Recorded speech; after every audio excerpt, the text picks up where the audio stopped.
Hello everyone, welcome to my Wuthering Waves early game stamina guide. If you're new here, I'm Sweetly and I stream almost daily on Twitch. I've spent probably over 200 hours in this game over the CBTs and test servers, so I wanted to share some tips for early game stamina usage, including at what level to start using the crystal solvents.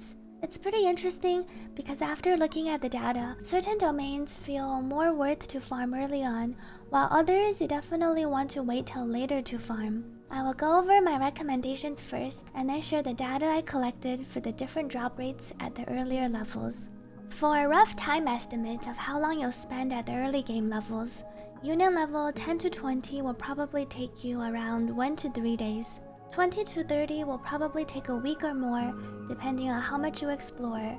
30 to 40 will take a few weeks, and then 40 to 50 will probably take a month. Pre-Union level 20, I recommend spending your stamina on simulation domains, either on resonance potions, which are character EXP, or credits. I found that you do usually lack credits later. After you reach 20 and ascend your world, I recommend first farming boss mats to ascend your characters, and after leveling them up from 20 to 30, I recommend spending your excess stamina on the Forgery Challenge domain, which is where you go to farm your character weapon ascension materials and skill ascension materials. I recommend this domain over the others because starting at Union level 20, you have a chance of getting a purple drop.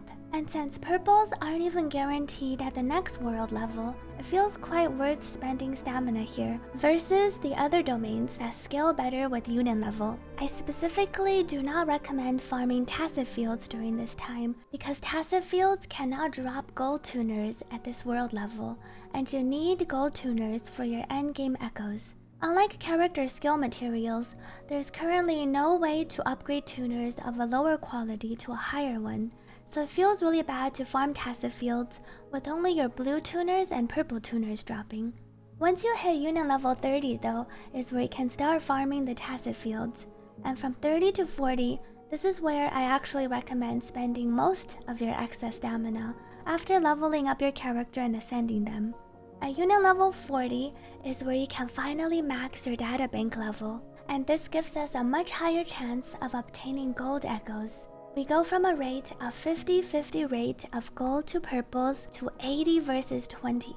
It's a pretty big difference, and this is also one of the reasons I recommend you save all your echoes to fuse after Union level 40, since the quality of the echoes you obtain from echo fusion is determined solely by your databank level.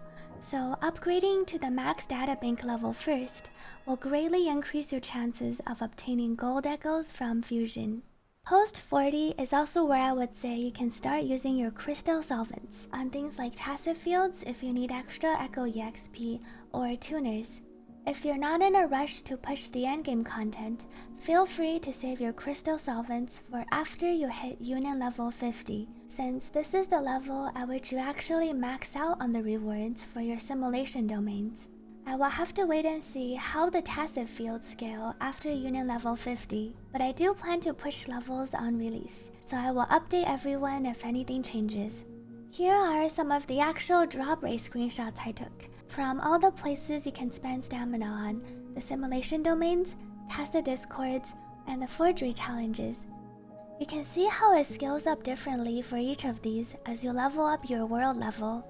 While there is some RNG for material drops from the other domains, there is little to no RNG for the Tacet Field tuner drops.